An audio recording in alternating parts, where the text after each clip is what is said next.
మాట్లాడవలసిన అంశం అక్కడ కింద ఉన్న ఆడియన్స్ అందరూ వేదిక మీద అధికారులు కింద వచ్చి అధికారులు తీసుకొచ్చిన వాలంటీర్స్ హెల్త్ ప్రోగ్రాంలో ఆయన ఉపన్యాసం అంతా సరే ముఖ్యమంత్రి అయినప్పుడు రాజకీయ నాయకుడు ముఖ్యమంత్రి ఉంటారు, డెమోక్రసీలో అది వేరు. కానీ ప్రభుత్వానికి సంబంధించి మాట్లాడినప్పుడు ప్రభుత్వానికి సంబంధించిన అంశాలు,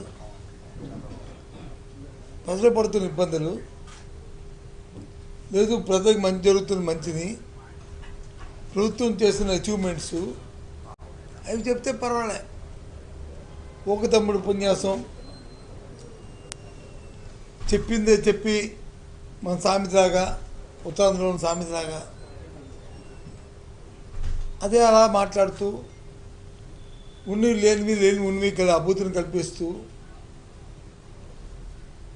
ఆయన మాటలు ఉన్నాయి. తెలుసు, ఈ రాష్ట్రంలో ప్రజలందరికీ తెలుసు చంద్రబాబు నాయుడు ఎంత మేనేజ్మెంట్ చేస్తారో, చంద్రబాబు నాయుడు గారు ఎంత మ్యానిపులేట్ చేస్తారో, ఏ రకంగా ఈ అబద్ధాలు చెప్పి ఈ 3-4 సార్లు ముఖ్యమంత్రి అయ్యారో, ప్రజలకు తాలూకా ఆశల మీద వాటి మీద మాట్లాడి మభ్యపెట్టి ఎన్నికలైన తర్వాత ప్రభుత్వంలో వచ్చిన తర్వాత వాటిని తొక్కలో తొక్కిన అంశం మనందరం చూసాం, అందరికీ తెలిసిన విషయం. వ్యవసాయమే అక్కర్లేదు, వ్యవసాయం సొంతంగా అనే వ్యక్తి చంద్రబాబు నాయుడు. ఆ విషయం అందరికీ తెలుసు. ప్రజల్ని ఏ రకంగా మోసం చేశాడో, మాయ చేశాడో మహిళల్ని,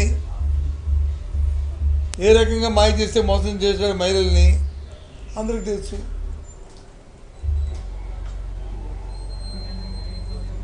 రుణమాఫీ చేస్తానని మాఫీ చేసి చేస్తానని మాయ చేసి ఎన్నికల్లో అధికారంలోకి వచ్చిన అంశం అందరికీ తెలుసు.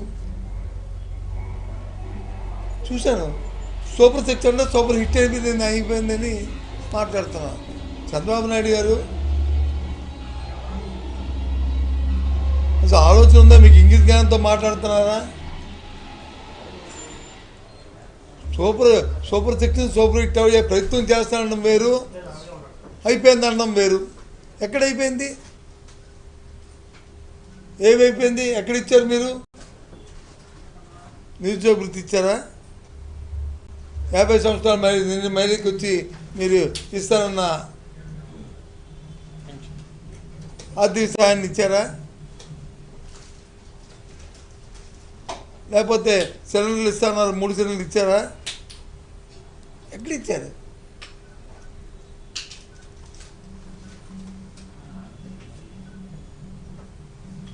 ఏంటిది? ఒకటేంటి రెండింటి? ఇంకో ధర్మం చెప్తాడు ఆడపెద్దినది 15 సంవత్సరాలు నిన్న ప్రతి మహిళకి ఇస్తానని ఏమి ఇచ్చారు? నీ పరిపాలన ఏ ఒక్క వర్గమైనా సరే నీ రాష్ట్రంలో ప్రతిపక్షంలో పార్టీగా నేను ప్రశ్నిస్తున్నాను. ఇవాళ నిత్యావసర ధరగా ఆకాశం కంటిపోయి ఉల్లిపాయ కానీ, మిరపకాయ కానీ, నూనె కానీ, ఉప్పు కానీ, పప్పు కానీ ఏదైనా సరే పేదవాడికి అందే స్థితిలో ఉన్నాయా? దాని గురించి నీ ప్రభుత్వం ఏమైనా ఆలోచన చేస్తుందా? ఏమనంటే యుద్ధం వస్తుంటాయి.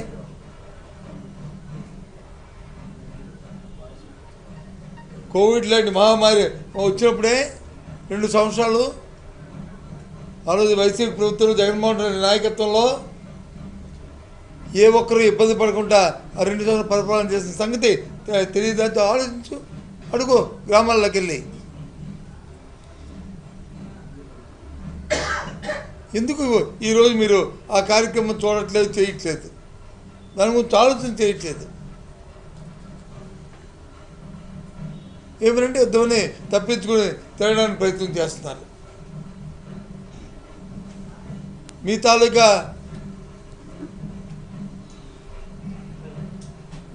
సభలకి, మీ తాలూకా ఆహాలకి, మీ పబ్లిసిటీకి, మీ ప్రయాణాలకి ఎక్కడైనా ఆటంకం ఉందా? లేదే. ఎవరికి ఉంది? పేదవాడి తాలూకా మనుగడికి, విద్యార్థుల తాలూకా ఫీజు రింబర్స్మెంట్కి, లేదు పేదవాడి తాలూకా వైద్యానికి, లేదు పేదవాడికి ఇచ్చే సంక్షేమ కార్యక్రమాలకి యుద్ధం.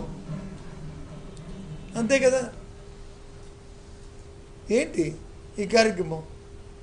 ఆలోచన చేయండి మీరు ఒకసారి. పెద్ద పెద్ద మాటలు చూశాను ఇందాక, కోట దాడిపోతున్నాయి ఆ మాటలన్నీ. ప్రజలు ఆలోచన చేయండి. చంద్రబాబు నాయుడు గారు చేస్తున్న మోసం,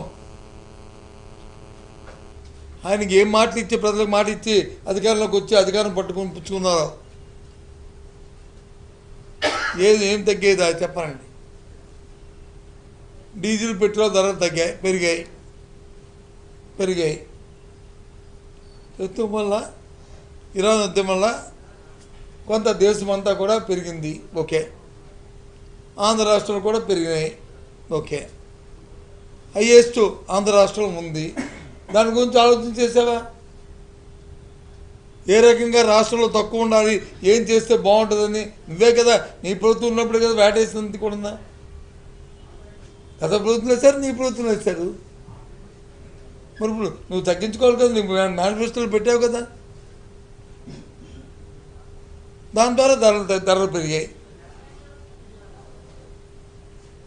కానీ రైతు పంటకు వచ్చి మాత్రం ధర లేదు.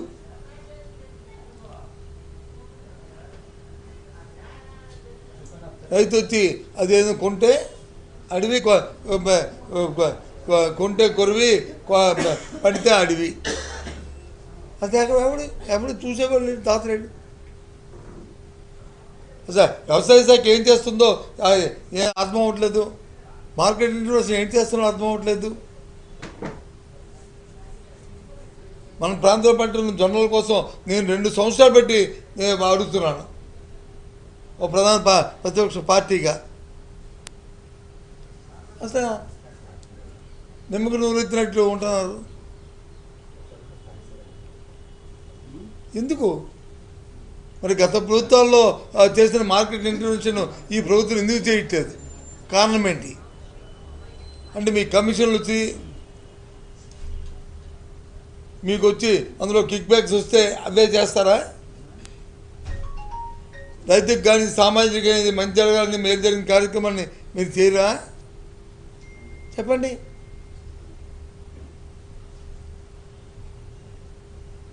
చాచా అది పెద్ద పెద్ద మాటలు ఇవాళ చూస్తే. పుస్తకాలు రాస్తే మీ గురించి రాయాలా? ఏ రకంగా ప్రజాస్వామ్యంలో ఉన్న అవకాశాలన్నీ వినియోగించుకొని, ఏ రకంగా మోసం చేసి, మాయి మాటలు చెప్పి అధికారంలోకి వచ్చి సామాన్య ప్రధానికాన్ని ఏ విధంగా మభ్యపెట్టి వాళ్ళు ఇబ్బంది పడుతున్నారో చెప్పాలి. చేమకుట్టినట్టు ఉందా మీకు? దాని గురించి ఏ రకమైన ప్రణాళిక తీసుకోవాలి? ప్రభుత్వం ఏ రకంగా దాని మీద మనం ఇంటర్వ్యూ అయ్యి దాన్ని సమస్య చేయాలి అన్న ఆలోచన లేదే. ఎంతసేపు చట్టాలు చేతితో తీసుకొని మేమే సాధ్యం.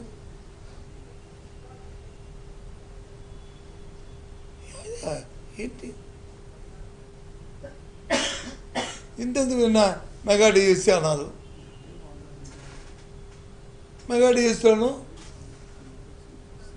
ఒక ఎంప్లాయీ, అవుట్సోర్సింగ్ చేస్తున్న ఎంప్లాయీకి వచ్చి హైయెస్ట్ టాపర్ వచ్చిందని చెప్పి పత్రికల్లో ఓ వార్తలు వచ్చి ఇదేంటి, ఇదేదో జరిగింది ఈ కుంభకోణం అని చెప్పి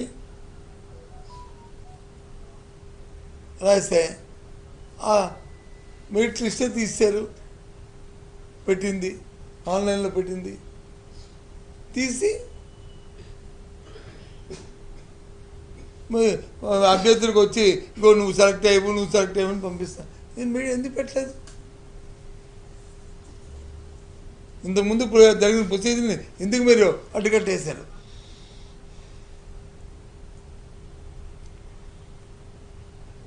ఇదేనా అడ్మినిస్ట్రేషను?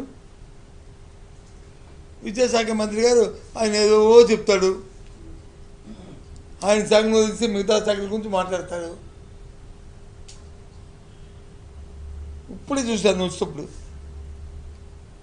విద్యార్థులకు వచ్చి స్కూల్లో ఓపెన్ అవుతాయి కదా, రేపు ఇచ్చిన పుస్తకాలని, పాఠ్య పుస్తకాలని, వాళ్ళకి ఇచ్చే కిట్లంట పేరెంట్ డే నడుస్తారంట. ఎప్పుడు పెడతారు ఆ డేట్ కూడా ఫిక్స్ చేసి చెప్పరు. కొన్ని ఎందుకో ఇవాళ స్కూల్లో ఓపెన్ అవుతాయి 7వ తారీఖు నాడు 15వ తారీఖు నాడు పేరెంట్ డే పెడతాము, ఆలోచిస్తాము. లేదు 15వ తారీఖున స్కూల్లో ఓపెన్ అవుతాయి 30వ తారీఖు పేరెంట్ డే పెడతాము, అప్పుడు ఇస్తాము. ఓకే, అది లేదు. దానికి వచ్చి డార్క్ ప్రతిదీ ట్రాన్స్పరెన్సీ అంటూ ఓ మాట చెప్తూ ఓ పక్క వచ్చి డార్క్లో ప్రతి కార్యక్రమం, డార్క్లో ప్రతి కార్యక్రమానికి దాపరికం. ఇది ప్రభుత్వం, దాపరిక ప్రభుత్వం. మాటలు చూస్తే మాత్రం వాళ్ళు ఇష్టారాజ్యం మాటలు. ఓ నీతివంతం అనుకుంటే ఆ నీతి ఎక్కడ కనిపించదు. మనం తెలుసు, మనం వైజాగ్లోనే మనం చూసాం గీతం యూనివర్సిటీలో ఏ రకంగా ప్రభుత్వ భూమిని దోచుకోవడం ప్రయత్నం చేస్తున్నారు.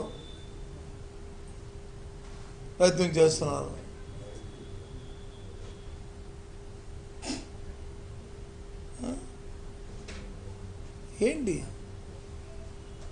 ఉన్న ఆంధ్ర యూనివర్సిటీ పెద్ద విశాఖపట్నానికి తలమానికి, ఆంధ్ర రాష్ట్రానికే తలమానికైన ఆంధ్ర యూనివర్సిటీని గీతం యూనివర్సిటీకి వచ్చి అనుసంధానం చేసి దాని అంటే అనకూడదు కానీ, భాషను వాడకూడదు కానీ లిటరల్గా దాన్ని తాకట్టు పెట్టినట్టే దానికోసం ప్రయత్నాలు చేస్తూ కార్యక్రమాలు చేస్తున్నారు.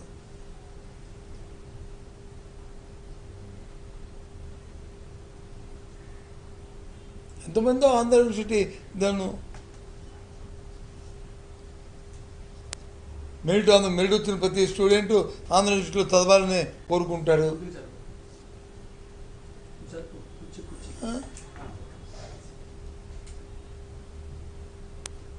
ఈ రకంగా ప్రాంతాల్లో ఉన్న ఆ కార్యక్రమం ఎక్కడైనా సరే ప్రభుత్వ పెద్దలకు కానీ వాళ్ళ తాపేదారులకు కానీ ఏదైనా ఒక ఉంటే ప్రభుత్వంలో ఉన్న అసమయత ఆ అంశం మాత్రం నీరు కార్చడమే.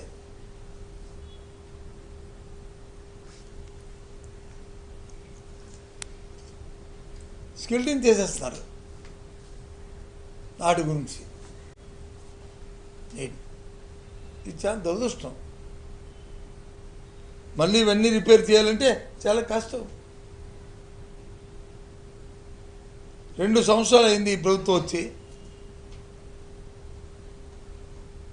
పేదవాడికి కానీ మధ్యతరగతి వాడికి కానీ ఇదిగో మేము వీరికి ఇది చేసామన్న పేటెంట్గా చెప్పుకునే ఒక కార్యక్రమం చెప్పానండి. రైతుకి కానీ సామాన్యుడికి కానీ సామాన్యుడికి సంబంధించిన ఆరోగ్యానికి సంబంధించిన అంశంలో కానీ, లేదు చదువుకుంటున్న విద్యార్థులకు సంబంధించిన అంశం కానీ, లేదు హైయర్ ఎడ్యుకేషన్ చదువుతున్న విద్యార్థుల తాలూకా ఫీజు రింబర్స్మెంట్ అంశం కానీ,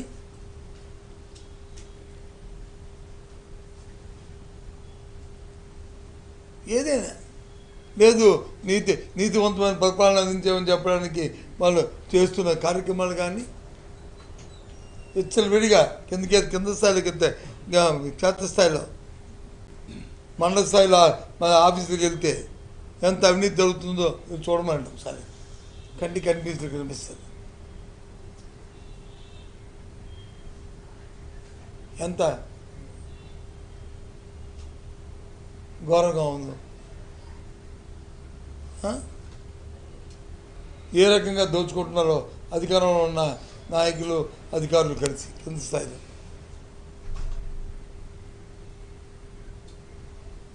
ఎక్కడిది దానికి ఏమైనా అడ్డుకట్టేయని ప్రయత్నం చేస్తున్నారా? లే, ఆ కార్యక్రమం లేదు. ఎంతసేపు పబ్లిసిటీ పిచ్చి, ఆ పబ్లిసిటీ కోసం అందరు నేను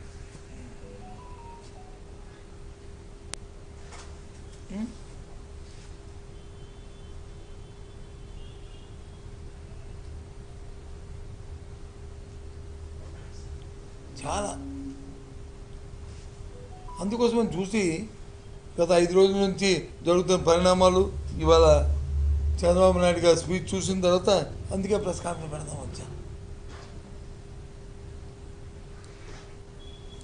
కనీసం 15 నుంచి 20% సామాన్యులకి అందుబాటు నిత్యావసర ధరలు పెరిగాయి. ఇది వాస్తవం కదా. మీ ఇంట్లో మీ కుటుంబ సభ్యులు అడగండి, పత్రికా సోదరుల మీ కుటుంబ సభ్యులు అడగండి.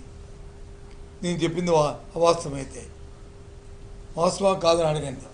లేదు మీరే మార్కెట్కి వెళ్తే మీకే తెలుస్తుంది. మినిమం 15%, 20%. పోనీ ఏమైనా దాని తగ్గట్టు రాబడి పెరిగిందంటే శూన్యం.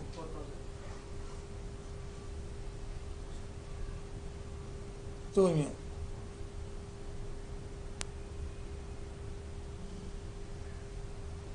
పైపెచ్చు ఇంకా జనాభా పెంచండి, 30,000 ఇస్తాయి, ముగ్గురు కంటే 30,000, నలుగురు కంటే 40,000 ఇస్తాను సార్. శాస్త్రం దాని గురించి ఇంకో రోజు మాట్లాడదాం. లెక్కలు అవన్నీ తెప్పిస్తాను. దేశ జనాభా, దేశంలో ఏ సెక్షన్ 10 నుంచి 14 సంవత్సరాలు, 14 నుంచి 24, 24 నుంచి 54, 54 నుంచి 64, 64 భయపడిన వాళ్ళు ఎంతమంది ఉన్నారో మీకు అంకెలు సంఖ్యలతో సహా మీద చెప్తాను. అధికారపూర్వకంగా చెప్తాను. అథారిటేటివ్ కదా. ఉన్నవాడికి ఉద్యోగంగా దిక్కులేదు కానీ ఇంకో 3వ వాడిని 4వ వాడిని కనియాలంట. అందులో నీలాగా ధనంతో ఉంటాం అనుకుంటున్నారు చంద్రబాబు నాయుడు గారు. అందరికీ నీలాంటి మంత్రం వచ్చా 2 ఎకరాల నుంచి 20,000 కోట్ల రూపాయలు ఆస్తి పెంచుకునే మంత్రం అందరికీ వచ్చు అనుకుంటున్నారా?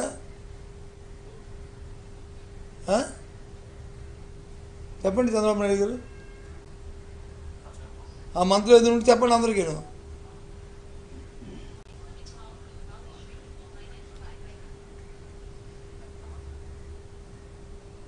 కనీసం 2 కోట్లు సంపాదించుకుని మంత్రం చెప్పండి.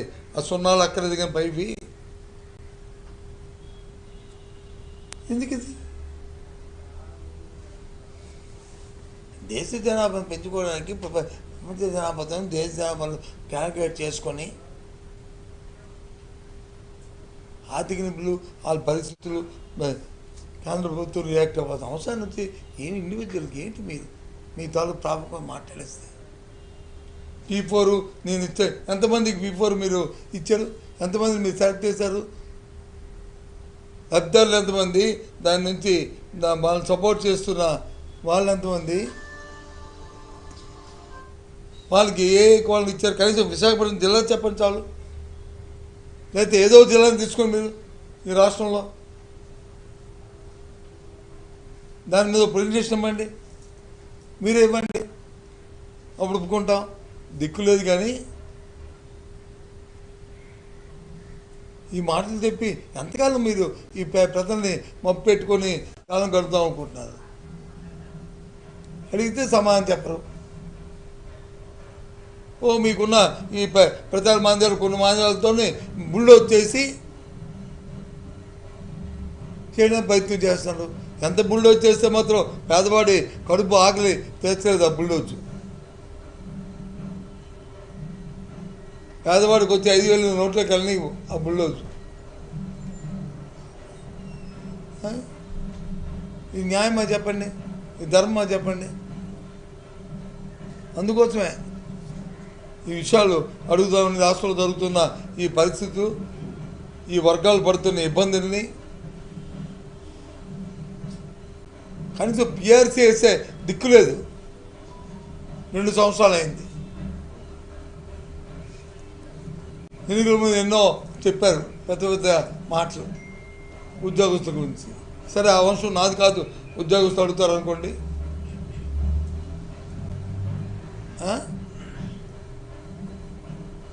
ఏంటిది?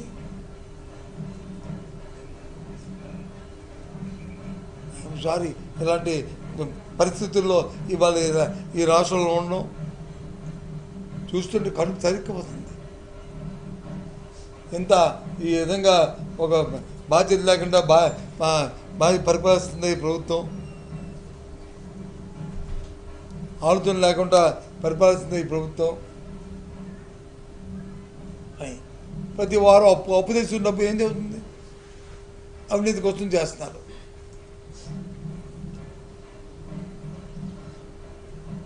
సరే, అమరావతికి మేము మొదటి రోజు చెప్పాం, నువ్వు దాన్ని సక్రమంగా కట్టి చేస్తే పర్వాలేదు. 20,000 రూపాయల స్క్వేర్ ఫుట్, 15,000 రూపాయల స్క్వేర్ ఫుట్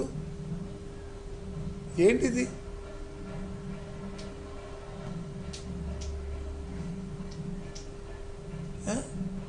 అక్కడ జరుగుతుంది అవినీతి. మళ్ళీ చెప్తున్నాను, జగన్మోహన్ రెడ్డి గారు మారిగారని చెప్పారు. ఓకే, ఏం చెప్పారు? ఈ ప్రాంతం అంతా అభివృద్ధి చేస్తే బాగుండు. సరే, అయిపోయింది. మా 5 సంవత్సరాల్లో ఇప్పుడైనా సరే చేయండి, అదేనే కట్టండి, అది ఈ ప్రాంతం అంతా కూడా చేయండి అని చెప్పారు. దానికి ఎందుకు మీకు బాధ?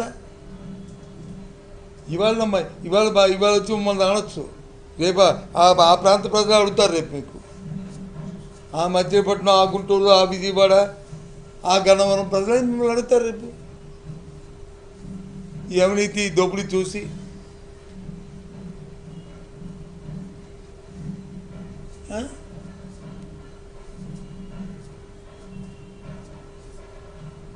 ఏ అంశం డిస్కస్ చేద్దామన్నా, ఏ అంశాన్ని చూద్దామన్నా, కలిపెట్టి దాని గురించి ఆలోచిద్దామన్నా ఏదో ఒక కుంభకోణం, ఏదో ఒక దాంట్లో పక్షపాతం.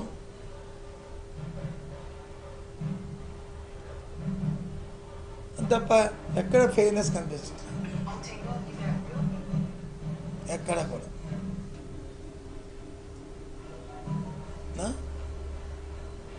ఈ జాతుల కోసం ఆ డిఎస్సి పెడితే డిఎస్సిలో వచ్చి లీకేజ్ వచ్చి దాన్ని పెట్టి మనకి సర్టిఫికేట్ స్పోర్ట్స్ కోటా లేకుండా, మెరిట్ లేకుండా ఆ సర్టిఫికేట్లు అమ్ముకున్నారని పత్రికల్లో వార్తలు వస్తుంటే, డూప్లికేట్ సర్టిఫికేట్లు ఉద్యోగులు ఇచ్చారనుకుంటే ఏం చేస్తుంది మరి మంత్రిత్వ శాఖ? ఏం చేస్తుంది మిగతా డిపార్ట్మెంట్లు? ఏం చేస్తుంది పోలీస్ శాఖ?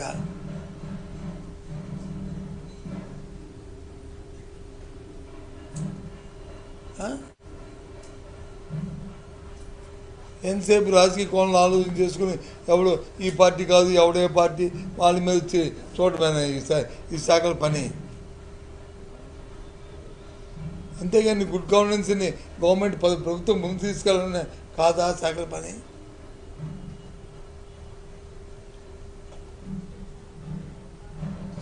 వెరీ అన్ఫార్చునేట్ ఇది. అందుకే ఆ బాధతో మీ దగ్గరికి వచ్చి మాట్లాడుతున్నాను. ప్రభుత్వం అన్ని రంగాల్లోనూ వైఫల్యం చెందింది. ఏ ఒక్క రంగంలో ఏ ఒక్క వర్గానికి కూడా సంతృప్తికరంగా ఇవాళ లేదు. రైతు అయితే చాలా ఇబ్బంది పడుతున్నాడు. పండితే పంటకి కొనేవాళ్ళు లేడు. వినియోగదారుడు వచ్చి కొన్ని వెళ్ళి కొనుక్కుందాం అనుకుంటే ధరలు వచ్చి ఆకాశం కంటిపోతున్నాయి. మంచి దళారులు వచ్చి ఇంటర్వ్యూని దాన్ని అంచుతున్నారు. ప్రభుత్వం తాలూకా కంట్రోల్ లేక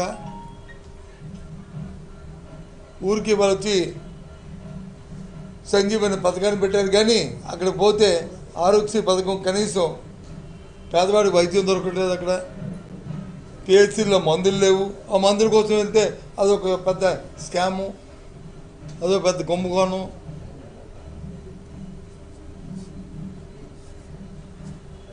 ఆ ఎన్ఆర్టీసీ పనికి వెళ్తే మరి పనికి వెళ్ళకంట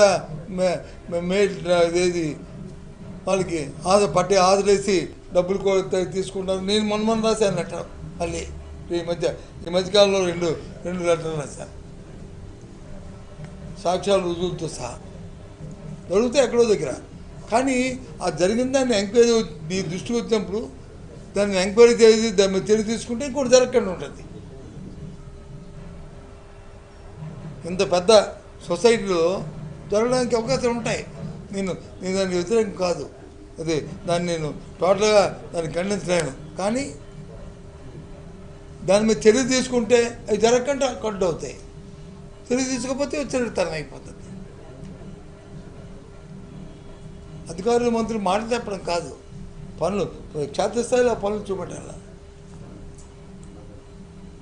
మేము ఏదైనా చెప్పి రాస్తే అమ్మో వీళ్ళు వైసీపీ పనులు రాశారు, ఇది బయటపడితే అలాగా, బయటపడితే ప్రజాధనం బయటపడితే అలాగా.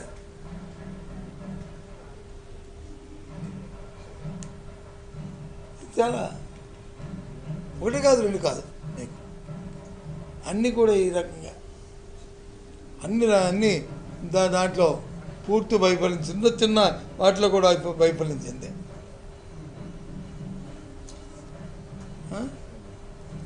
దానికి వచ్చి ఇప్పుడే చూశాను, ఇప్పుడే పంపాడు మా పిఏ పంపాడు, ఇంకో సార్ ఈ కిట్లు ఇవన్నీ కూడా పోస్ట్పోన్ చేసామంటే తర్వాత ఇస్తామంటున్నారు అని. ఏమనండి వద్దాం పాపం అని ఆవిడ నవ్వుతాడండి. ఇన్ టైంలో మీరు వచ్చి వాళ్ళ మీద డ్రైవ్ చేయక, వాళ్ళతో కోఆర్డినేట్ చేయక, వాళ్ళు చేయలేక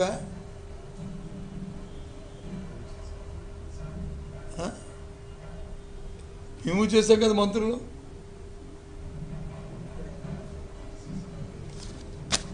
సరే మీ విధానం మీది, ఏదైనా ప్రజలు నమ్ముతారు, మాయ చెప్పేసి మోసం చేసి వాళ్ళని నలుగురు పప్పం గడిపి ఏదోలాగా కూర్చొని కాలం గడిపోద్దాం తత్వం మీది.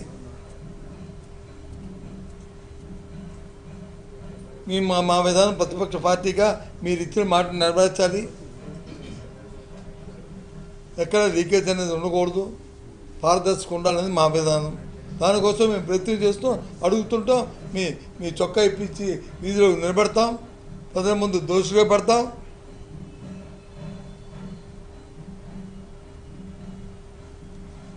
అది మా బాధ్యత. ఓకేనా? ఓకే. గతంలో ప్రభుత్వ వైఫల్యాలను మీరు అంటే ఎండగడుతూ మీరు అనేక ప్లాన్లు చేస్తున్నాం, 1 year పైన అయిపోయింది ప్లానింగ్. ఇప్పుడు చూసామే, చాలా చేసాం. అన్ని పక్కన పెడితే నేను రోజు నా పెట్రోల్ డీజిల్ ధరలు పెరిగాయి, ఇది చాలా తప్పు ఇది అని చెప్పి అడిగాం. ఈదులోకి వచ్చి అడిగాం కదా. దాని నుంచి నిత్యావసర ధరలు పెరిగిపోయి ఇది అన్యాయం అని చెప్పి అడిగాం కదా. యాజిటేషన్ అంటే అడగడం అంటే ప్రజాస్వామ్య పద్ధతులు ఉంటాయి. అంతేగాని చొక్కాలు పుచ్చుకొని రోడ్డు మీద నిలబెట్టి రోడ్డు మీద ఇచ్చేసి చట్టాన్ని చేతితో చూపించేయడం కాదు. చేశాం కదా. ఒకటి మర్చుకొని చెప్పాను, చాలా చేస్తాం. ఎంతెందుకు మొన్న ఫీజు రియంబర్స్మెంట్ ఇచ్చారు. 8 విడతల బస్సు వస్తే 2 విడతలు రిలీజ్ చేసాం. మళ్ళీ ఇంకోటి వచ్చింది, మళ్ళీ ఇప్పుడు 7 అయిపోయాయి పక్కన. ఆ రెండింటికి బీఆర్ఓ రిలీజ్ చేశారు. పూర్తిగా ఇచ్చారా అన్ని అనాపేస్తా. ఇప్పుడు 4 నెలలు 5 నెలలు అయింది బీఆర్ఓ ఇచ్చి. ఇంకా ఇవ్వాలా, ఇంకా 18% ఇవ్వాలా. మీ దగ్గర ప్రెస్ కాన్ఫరెన్స్లో 3 సార్లు చెప్పాను, అమ్మఒడి ఇచ్చి ఇంకా 6,000 7,000 చాలామందికి ఇంకా ఇవ్వలేదండి అని. ఇంకా ఇవ్వలేదు. ఇది అథారిటీ, ఇది మాట్లాడుతున్న మాటలు ఏవి.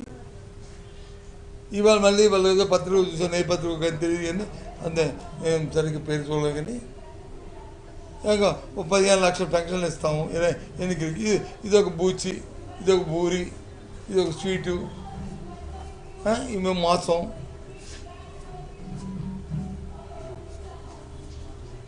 అలా కూర్చొని చిన్నపిల్లలు చూడు, పాపకి పెడతాం. ఒక చంద్రమ్మ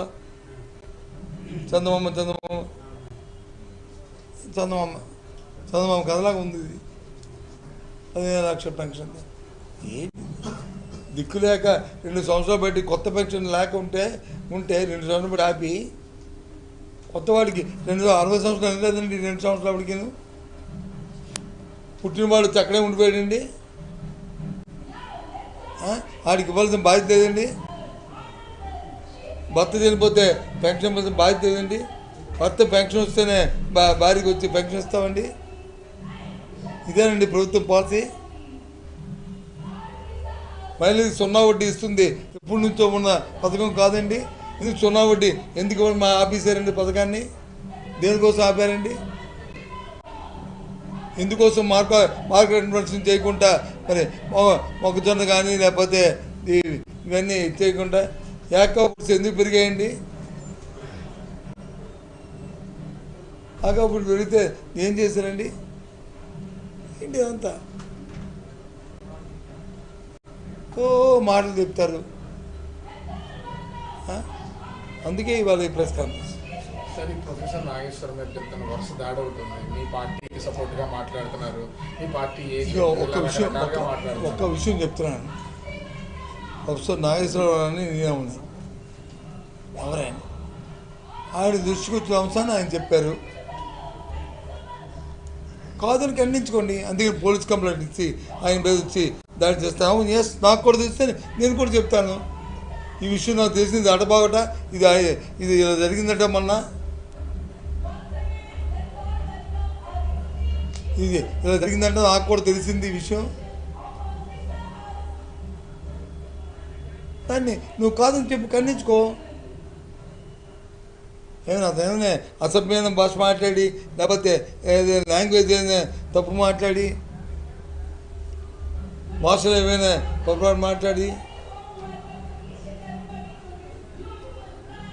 లేదు, ఇది నువ్వు మీ పార్టీ ప్రశ్న పెట్టి ఇది ఎక్కడ జరగలేదు. మరి నాగేశ్వరరావు గారు ఒక పెద్ద మంచి, ఒక ఎమ్మెల్సీ, ఒక ప్రొఫెసరు, ఆయన తెలియని విషయాన్ని ఇది మాట్లాడకూడదు. దయచేసి పెద్ద మనసు దాని మీద విత్డ్రా చేసుకొని కోరుతున్నాం అంటే బాగుంటుంది. అది సాంప్రదాయం, పత్రికా సాంప్రదాయం, ఒక సొసైటీ సాంప్రదాయం అది. అంతేగాని ఎంతమంది పోలీస్ కంప్లైంట్లు ఇచ్చి ఎంతమంది భయం పెట్టి ఎంతమంది చేస్తారు మీరు? నేనైతే దానికి ఏమి ఇష్టం. సార్, అసలు మీ పార్టీకి సంబంధించిన పేరు గుర్తు 2 మార్చేస్తున్నారు. మీరు ఎవడి పార్టీ మాత్రం ఎవడి పార్టీ చెప్పడం అండి. చంద్రబాబు నాయుడు కంటే మోసగాడు, మాయగాడు మేనేజ్మెంట్ దీనికంటే ఉన్నవారు ఎవరు చెప్పు? దాన్ని ఆ పార్టీ పెట్టాలి. ఒక మాయ పార్టీ, మోసం పార్టీ, చెప్పిన మాట చేయని పార్టీ అని ఈ మూడిట్లో ఏదో పేరు తీసుకుని ఆ పేరు చేయాలి. కానీ ఇవాళ ఉన్నమాట రేపు ఉండదు. ఎప్పుడైనా చంద్రబాబు నాయుడు గారు చెప్పిన మాటను చెప్పాడు చెప్పండి? కన్ను తీసుకున్నా అంత మోసగారి అంత మాయం చేసి దగా చేసిన ఉందా ప్రజాస్వామ్యంలో? అలా మా గురించి చెప్పేది, మా గురించి మాట్లాడేది అంతా. ఇంకా అంతేనా? ఓకే.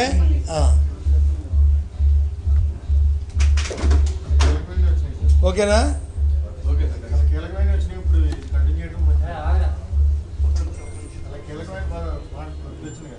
ఏంటి